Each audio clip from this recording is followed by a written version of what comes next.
जब एक साइंटिस्ट ने फिरौन की मम्मी देखी तो वो कुरान पढ़ने पर मजबूर क्यों हो गया और आज तक फिरौन का जिस्म क्यों महफूज है।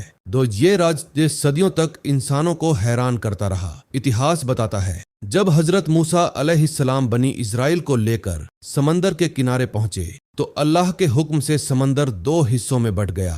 पानी के बीच सूखी जमीन का रास्ता बन गया। मूसा अलैहिस्सलाम और उनकी कौम उस रास्ते से गुजर गई, लेकिन जब फिरौन अपने ताकतवर लश्कर के साथ उनके पीछे उसी रास्ते में दाखिल हुआ तो अचानक समंदर की लहरें वापस पलट आईं। घोड़े, रथ, हजारों सिपाही, सब कुछ पानी में डूब धुक गया। मगर हैरत की बात यह है, इतनी सारी लाशों में से सिर्फ एक जिस्म महफूज रह गया, फिरौन का जिस्म। मुअर्रिखीन कहते हैं ये लाश ज्यादा देर पानी में नहीं रही, कुछ ही देर बाद किनारे पर आ लगी। फिर सदियों तक ये जिस्म मिस्र की रेत में दफन रहा। हजारों साल गुजर गए और फिर 1898 में मिस्र की मशहूर जगह वादी उल मुलूक में एक कदीम कब्र की खुदाई के दौरान फ्रांसीसी माहिर ए आसार एक कदीमा विक्टर लोरे को एक अजीब ममी मिली। तहकीकात से पता चला ये दी मिस्र के बादशाह रामेसिस द्वितीय या उसके बेटे की ममी है, जिसे अक्सर कुरान में जिक्र किए गए फिरौन से जोड़ा जाता है। इस ममी को काहिरा के म्यूजियम में रख दिया गया, लेकिन कहानी यहीं खत्म नहीं होती।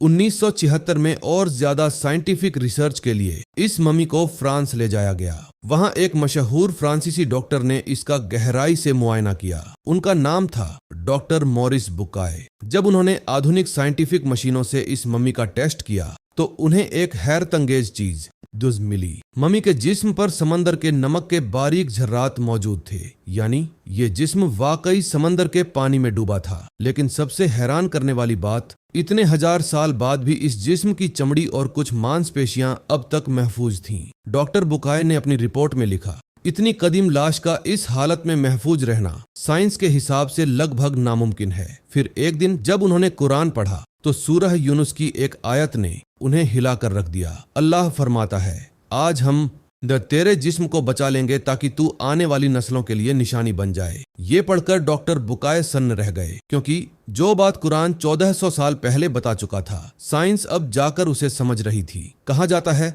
इसी रिसर्च ने उन्हें कुरान का गहराई से मुताला करने पर मजबूर किया और बाद में उन्होंने इस्लाम कबूल कर लिया। आज भी वही फिरौन का जिस्म मिस्र के काहिरा म्यूजियम में एक मजबूत शीशे के ताबूत में रखा है। हर दिन हजारों लोग उसे देखने आते हैं। वो जिस्म जो कभी जमीन का सबसे ताकतवर बादशाह था, आज खामोश पड़ा है और दुनिया को याद दिलाता है, कुदरत के सामने कोई ताकत हमेशा नहीं टिकती।